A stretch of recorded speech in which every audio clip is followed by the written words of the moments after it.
I now call on Nando Tenshos to make a valedictory statement. Nando. Thank you, Madam Speaker.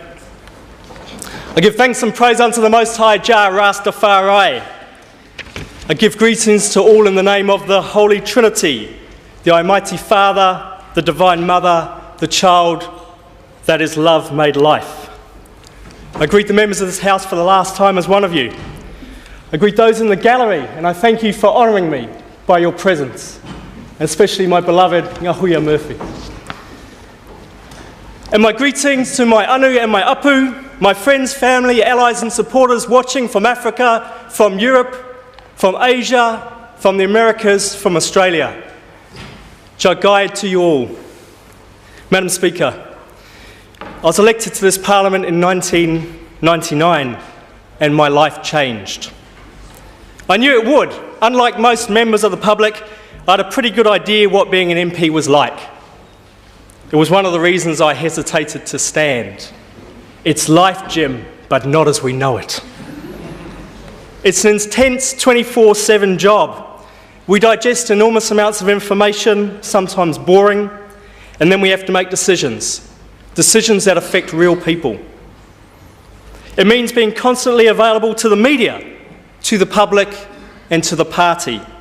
It means scrutiny of every detail of our lives, particularly for a dreadlocked Rastafarian. I stood, I guess, to demonstrate that you don't have to be of this world to be effective in it.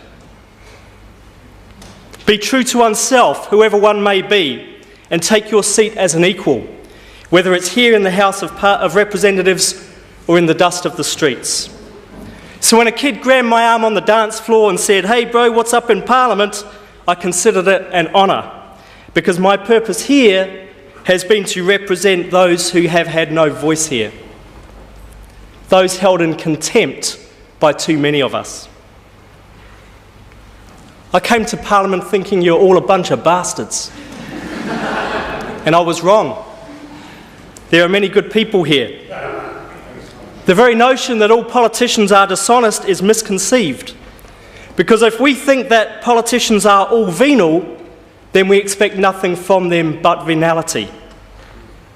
We should raise our expectations. We should expect more from question time than a bun fight. I've avoided question time for years if I don't have to be here because I've got a sup. Because question time is the time I'm most ashamed of being a Member of Parliament. Question time and general debate, and you all know what I'm talking about. We should grow up. This is our national legislature. We should treat it and the positions we hold here with more respect.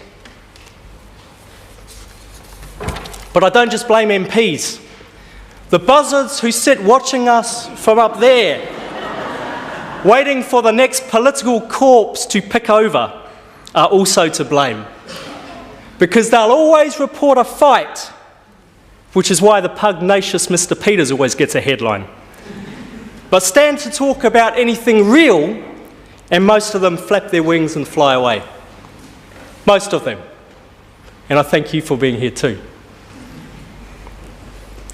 Maybe corporate media ownership is to blame for the lack of analysis prevalent in the New Zealand media, or maybe it's just contempt for the audience. One thing I'm proud of is the independent prison ombudsman. Most people don't care much what happens to people in prison, to the point that 4 police were yesterday acquitted after repeatedly battening and pepper spraying a man in police cells. What's next? Are they going to get away with murder? Oh, I forgot, they already did in Waitara. But I care, because I know that any of us here could have been there, but for the grace of God. The media will report a death in custody, but not an institution that will prevent them. The day of the announcement was the day that Trevor Mallard demonstrated his pugilistic skills with Tau Henry out in the lobby over there. No prizes for guessing what got covered and what did not.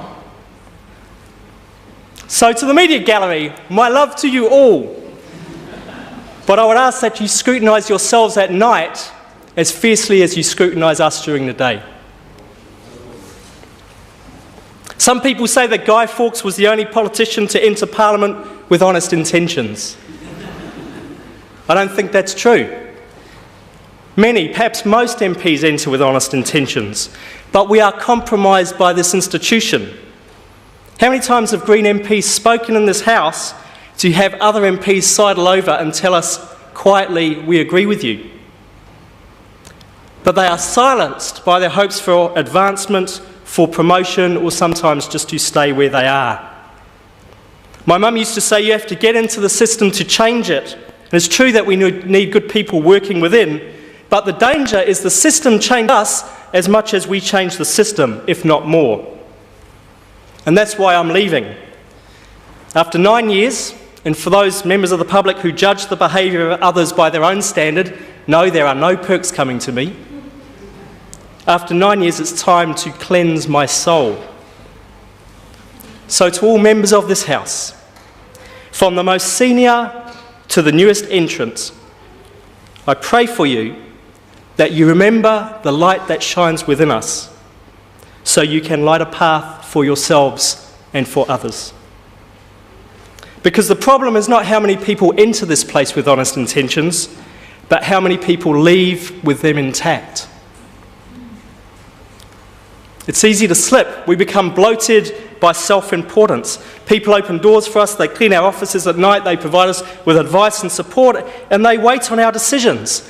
And many thanks to all the people who do that, the friendly security, the select committee staff, advisors and cleaners.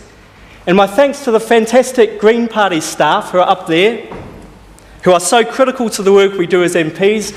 You guys rock! But my thanks also to those outside this place who research and campaign, because Parliament relies on the free work done by NGOs and ordinary people coming to select committees and raising awareness in the public about issues of importance. So take climate change. It was years of campaigning and advocacy and accumulating evidence outside of Parliament before any party except the Greens took this seriously enough to take a position, if not take serious action. Unfortunately, despite evidence that urgent and drastic mitigation is needed right now to avoid catastrophic climate change, this country still has a lackadaisical mitigation strategy. There's growing concern that oil production is reaching its peak at the same time as demand is increasing, both from increased consumption in the West and economic expansion in Asia, and the government's strategy is to build more roads. Now, I'm not sure if that's the climate change strategy or the peak oil strategy. Perhaps it's both. And don't laugh, National, because I haven't seen your policy yet.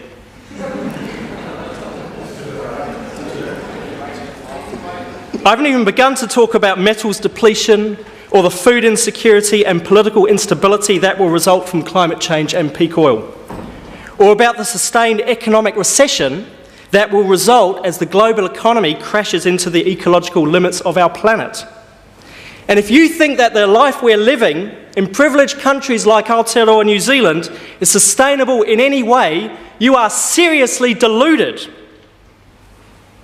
In my view, industrial civilization is coming to an end. I believe we are in the last days of the oil age. We need a transition strategy away from a growth economy to a steady state economy. But it will not come from government, because governments are almost universally compromised by the corporate agenda of globalised trade, globalised capital transfers and globalised investment. And it doesn't matter whether it's the left hand or the right hand, it's the same brain that controls. Where it will come from, where it's already coming from, is ordinary people working in their communities. From doing transition towns, permaculture design, better transport campaigns, community sustainability plans. And I pay tribute to those far-sighted ones who are showing us the way, because as the saying goes, when the people lead, the leaders will follow. We need to make a major redesign if we want to build resilient systems that provide genuine food security, genuine energy security, and allow us to live rich, abundant and meaningful lives in a sustainable way. To do that, I believe we need a technological reform so that the protection of the integrity of ecosystems is a primary design element rather than a clip-on. We need economic reform to build a steady state economy. In particular, I believe we need land reform, where security of tenure is based on use rights rather than paper ownership, and to free up land for smallholders. Because growing evidence suggests that the most productive farming systems are small-scale, diverse cropping, organic systems. They're not the most profitable under our current distorted economic framework, but they are the most productive. And they will become even more important as the cost of running farm machinery and producing synthetic fertilisers and pesticides grows. And lastly, we need constitutional reform. We have a bizarre notion in this country that the Queen is the source of justice and power. I say, fire burn that rascal. I hope to see the day that New Zealand becomes a republic, decentralises political power and recognises the rights of tangata whenua to their tino rangatiratanga. People get confused by that. The version of the treaty signed by Governor Hobson, signed by 512 of the 559 or so chiefs that signed, the version recognised in international law under the doctrine of contra preferendum was the Māori language version that did not cede sovereignty to the Crown, but it did affirm the tino rangatiratanga of hapu. And we Pākehā people make a mistake, in my opinion, if we say we don't want that for Māori people. We should say, of course we support that. And what's more, we want some for ourselves. Because I don't believe that this parliamentary system works very well for anyone except MPs and corporate lobbyists. Madam Speaker, one of the first things I did on entering Parliament was buy a watch. And since then, I have been shackled to the system. I've been cuffed to the prison bars of time, or at least the prison that we make of time. This arbitrary Roman calendar disconnects us from the natural rhythms of life and of the planet. And so today, I remove that shackle because when I look at the state of our rivers, our atmosphere and our people, I don't need a watch to tell me what time it is.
Hold up.